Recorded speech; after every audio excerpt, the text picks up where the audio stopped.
My starting 11 for the Seahawks offense. Again, we didn't discuss lineups, so I ended up going 3 wide receivers, which was tough, really, really tough, because not including a guy like Max Strong on my starting 11 was a hard decision to make. Or we're talking about fullbacks. There's even a guy. I mean, this is before my time, but John L. Williams was a fullback for the Seahawks, who in his 8 years that he played with the Seahawks had almost 4,600 rushing yards. So I don't know if he was a true fullback. But he's listed as a fullback for his position. But yeah, so 8 years, 4,600 rushing yards. But again, that's before my time. So if I were to have gone with a fullback, it would have been Max Strong. I guess that's my honorable mention. Starting at quarterback, again, I don't think there's any surprise here. I love Matt Hasselbeck, but it has to be Russell Wilson. He owns pretty well every Seahawks passing record at this point. If he doesn't own it already, he's going to own it soon. So again, had to go with Russell Wilson. At running back, I'm sure I'm going to take some heat for this one. Sean Alexander. And I know you're an Alabama guy, so I'm not necessarily saying heat from you, but I'm sure there are going to be people maybe reaching out on Twitter. And again, like Steve said, if you guys disagree with me, please let me know. But there's only one Seahawks player in history that has won the league MVP. And it's Sean Alexander. Yeah. And running back spot. Holy. Yeah. Sean Alexander he won the league MVP. He at one point held the record for most touchdowns in a season before LaDainian Tomlinson beat the record the following season. He has the most rushing yards in Seahawks history by a large margin. For anyone that thinks it should be Marshawn Lynch, Sean has just under 3,000 more yards rushing than Marshawn did as a Seahawk. I would have to look at all-time numbers, maybe include what Marshawn did in Buffalo, but even then, I think bias would have those fans say Marshawn should be the answer. Oh, absolutely. Yeah. Marshawn ended up just over 10,000 rushing yards. Total career. Okay. So including this time in Buffalo and Oakland, he ended up at 10,400. So he ended up 1,000 yards greater than Sean. But again, I'm going Sean Alexander all day. He doesn't get the respect that he deserves, not only league-wide, but as a Seahawk even. Because, again, recency bias, everyone loves Marshawn Lynch. Everyone loves Beast Mode, the Beast Quake, blah, blah, blah, blah, blah. Don't get me wrong. I love Marshawn too, but it's number 37 for me. Yeah. Left tackle, no-brainer here as well. It's Walter Jones. Left guard, also a no-brainer. It's Steve Hutchinson. When the Seahawks, in the 2000s, in those Matt Hasselbeck, in those Sean Alexander years, it was no surprise. It wasn't a secret. They were running left, and they dared you to stop them. And you're telling me stories about this? Yeah, and it just Hutch and Big Walt opened the biggest holes for Sean to run through. And whatever guy that may have still been left there, Max Strong cleaned him up, and Sean Alexander had just and that's probably why so many people love Marshawn. It's because Marshawn, he's that bruiser. He's gonna run through a mother effer's face. Where Sean Alexander was more so of a agility. As big as he was, he didn't I guess welcome contact as much as Marshawn did. He kind of tried to avoid it, especially towards the end of his career. And That's probably what ended up with him out of town. Yeah. At center, now there's a couple caveats here. I've got a couple guys get on my list here that are asterisked because they may have been in Seattle, but they didn't contribute enough to like be included in my starting 11. Like, so at center, Kevin Mawai. I mean, he had a great career. He's in the Hall of Fame, but it's not because of what he did in Seattle. It's because of what he did in New York, and I think he played with Tennessee as well. So at center, I have Max Unger. I think Seattle, Justin Britt was good after Max Unger left, but I think Seattle, looking back, probably wouldn't have done that trade for Jimmy Graham to trade away Max Unger. Right guard, this is definitely some recency bias on my behalf. Damian Lewis. He was a rookie last year, and I'm including him in my all-time Seahawks starting 11. And he's not even playing right guard this year. He's moving over to the left side. But he is a right guard, I guess, by trade, so he's having to figure out things now with his muscle memory and his hips and all that other crap that comes with being an offensive lineman. I mean, I looked at kind of the all-time list of I guess, Seahawks offensive guards. It's not a list of guys that are like, oh my God, like I can't believe you're not including this guy. So I had to include Damian Lewis. He was really impressive as a rookie, and I think he's just going to improve from here. Right tackle, I have Sean Locklear. You're probably wondering who the hell is Sean Locklear, Chris? Yeah, I see you shaking your head and like fully transparent. I have a list right before you started of the 11 guys that I think he will pick, with having very, I guess, minimal Seahawks knowledge. And right tackle and right guard, I both have question marks. Yeah, because I literally could not think of one worthy of putting in the spot. So it's no doubt I know who this is. Yeah, the Seahawks have question marks for those positions for pretty well their entire existence as well. Locklear was there again in the when the Seahawks made the run to Super Bowl 40. So in those kind of mid 2000s, Locklear was there on the right side when Walt was there, when Steve Hutchinson was there. Honestly, if I'm being perfectly honest, I guess it was really hard for me to not include that entire offensive line. Walter Jones, Steve Hutchinson, Robbie Tobeck at center, Chris Gray at right guard, and Sean Locklear at right tackle. Is really hard not to include those five guys, because that offensive line, I guess, as far as continuity goes and production, they were probably the best unit for the offensive line that the Seahawks have ever had. So I went with Sean Locklear because, again, there's not a long list of guys to say like, oh no, it should have been this guy. Like Brandon Shell's been good, but again, I guess this is going to be funny to say after just including the rookie Damian Lewis, but after only having one season in Seattle, it's hard to include Brandon Shell. Plus, he didn't play all 16 games last year because he did get hurt. Damian Lewis played a little bit at center last year, a little bit mostly at right guard. Now he's moving to left guard. Did he ever play tackle for the Seahawks, or was he just a guard when he was there? Fluker? Yeah. He was right guard as well. He was a guard, okay. Yeah, he was right guard as well. I really liked DJ Fluker when he was in Seattle.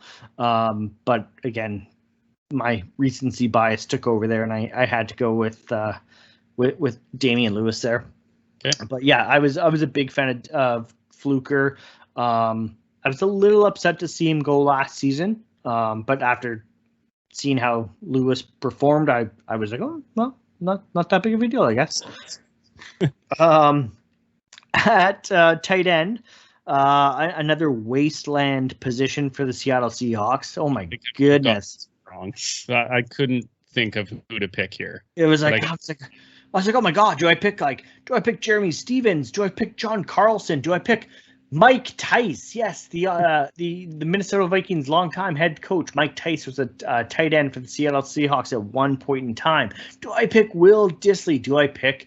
Oh God, just so many options here at tight end. Like, how do I choose one? No, I'm just kidding. It's Jimmy Graham. Like, it has to be Jimmy Graham. Yeah, it has to be. Yeah.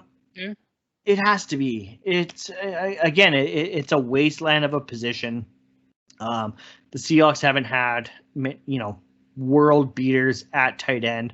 Will Dissly's been good in spurts, but he hasn't managed to stay healthy. Jeremy, I was a big fan of Jeremy Stevens, but looking back at the stats and looking at the numbers, he actually wasn't as good as I remember him being. So yeah, so I had Zach Miller. Was he not like? He had pretty. And again, I'm going on somewhat recency bias of since I've been playing fantasy football, have I ever picked a Seattle Seahawk? And I feel like I remember Zach being somebody that you could pick up as not as like you said, not a world beater tight end, but somebody who you could get production out of. Was he in your conversation? He wasn't, and that's probably a good question. He was certainly important to the Seahawks Super Bowl run in 2014. Oh, technically 2014, 2013 season, but I just remember because it was the same year that Olivia was born. Right. So it was Olivia's a Super Bowl baby. Regardless of what Nadine tells you, my daughter's a Super Bowl baby, and don't listen to my wife. Zach Miller, like I said, he was super important to that Super Bowl run. He was a really good, I guess, inline blocker. Came up with some catches when needed. But I completely forgot he played for the Seahawks. So I don't know. Like, no, maybe that's right? somewhat telling that he was kind of forgettable, I guess. Yeah. Right. Like, and I mean, I guess even then, like, so that 2013 season, Nadine and I actually went to a game. Nadine's one and only Seahawks game that she's been to. We saw them play the Jacksonville Jaguars, and Zach Miller had a touchdown that game. But if you hadn't just mentioned his name, I wouldn't have thought of that. So interesting. So again, I had to go with Jimmy Graham. Even though, God, that trade was such a knee-jerk reaction to how Super Bowl 49 ended. Hey, right? Like, oh, Malcolm Butler intercepted us. Let's trade for Jimmy Graham. We can do back shoulder fades too, but he's not the same Jimmy Graham that was in New Orleans. Perfect. No. Yeah, exactly. God, wide receivers. Three wide receivers. And this is where I struggled the most. Oh, yeah. I can't wait to hear this. Big time struggled the most. I of know course what two of them are. You already know what two of them are, you think, eh? I feel like I know what two of them are. Okay. But I do have my list here. I hope I can surprise you. Okay. I didn't include Jerry Rice. Yeah, I didn't think so. I didn't think he would because of a short. Yeah. I didn't Jerry Rice's mind just because he wasn't a great Seahawk. Yeah. Fun fact: I was at the game when Jerry Rice had his best game as a Seahawk. So there's that. It's kind of the same reason why I didn't include. I'll kind of give this one away into next week. Why I didn't include Deion Sanders in my starting defense. Like, is there a case for those guys that are all-time greats that show up on the tail end of their career? Do you go on the accolades before? But yeah, I didn't include Primetime in mine, probably for the same reason you didn't include Jerry Rice in yours. Yeah, exactly. So didn't include Jerry Rice. I didn't include Joey Galloway, which is a little tough. But again, Joey Galloway as a Seahawk is before my time. I associate Joey Galloway with the Buccaneers. Okay, let's get into my actual list. Steve Largent, no brainer. He held the record for most touchdowns in a career when he retired. I mean, of course, Jerry Rice has since broke that record, but Largent held that record with 100 touchdowns. Crazy. Wide receiver. So I'm going to have Largent in my slot. So just to give you, I guess, kind of a heads up as to why I went with what I did. Okay. So Largent's in the slot. DK Metcalf is on the outside. Definitely got that wrong. Okay. Yeah, I think with what he's already done in 2 years, his projection and his career arc, I couldn't not include him. And again, it's going to make sense because, again, having him on the outside as the monster that he is, the deep threat that he is, I had to include that big body wide receiver. Okay. This one's really going to shock you. Okay. It's not Tyler Lockett. Okay, here's my list. It's not Doug Baldwin. Oh, no way. Uh-huh. Okay. That did shock me then. And this is where I struggled, was with Baldwin. If I had included Baldwin, so Baldwin and Largent are both 5'10". Yeah. So they're both kind of that, I guess, like slot receiver type build. Although I know Lockett or Baldwin did play a little bit on the outside during his career. Again, I'm talking about those, early to mid 2000 Seahawks and the respect that Sean Alexander does not get given. Another wide receiver that does not get given the respect, who played with the Seattle Seahawks during that era, is Darrell Jackson. Okay. And you probably don't know who that is, and I'm okay with that. Yeah. Darrell Jackson was he was Matt Hasselbeck's wide receiver one. He was Matt's go-to guy. I mean, if it was third down, Matt was probably going to Bobby Ingram. But Darrell Jackson was the guy. Stats-wise, Baldwin had just over 6,500 receiving yards in his career. Jackson had just over 6,400 receiving yards.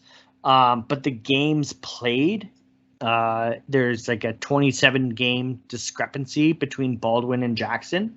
So had Jackson played more games with Seattle, it would have been that much closer. So Baldwin's number 3 in receiving yards for the Seahawks. Darrell Jackson's number 4.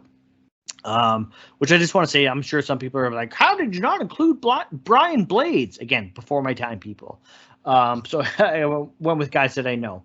But yeah, D-Jack just does not get the respect that he deserved as a Seattle Seahawk. He was really good. Doug Baldwin, again, I struggled not including Doug Baldwin, but again, Baldwin's 5'10", D-Jack is 6 foot, 6'1", 6 foot, 6 even, something like that. So Metcalf, D-Jack on the outside, Largent in the slot, was kind of my thought process there. So interesting. Yeah. I went Baldwin and Lockett, and I was like, I'm sure there's somebody I'm missing, but he's got to pick one of these guys. And I think it's just for the simple reason that I wouldn't have put Metcalf on there because of such a short tenure. Yes, his career trajectory is massive, but the same reason why I didn't put, I guess, Mark Andrews on there as my tight end because. Yeah, but you included Ronnie Stanley. Yeah, but Ronnie Stanley has been playing for 5 years now. Has he really? Okay. Yeah, I think it's a little. Yeah, he was drafted in 2016, I believe, 2015 or 2016. So, I think there's that threshold of. But again, I picked Lamar. Lamar has not played that many years, and it's more based on trajectory as well. But I mean, he's got a little bit of an accolade. So we're hoping just a little one. Yeah, we're hoping that all of our Seahawk listeners, all of our Ravens listeners, or, you know, if you're a listener of another team, maybe tomorrow morning we'll post something, or maybe Tuesday when this episode drops. If you want to give us your 11 all-time offensive players, I would love to look through everybody's Ravens lists, everybody's Seahawks lists, you know, everybody's Packers lists or Jaguars lists. Like, I just love talking about this topic. So if you have those, we'll send out a post, and hopefully we can get some responses back and get some things fired up for that.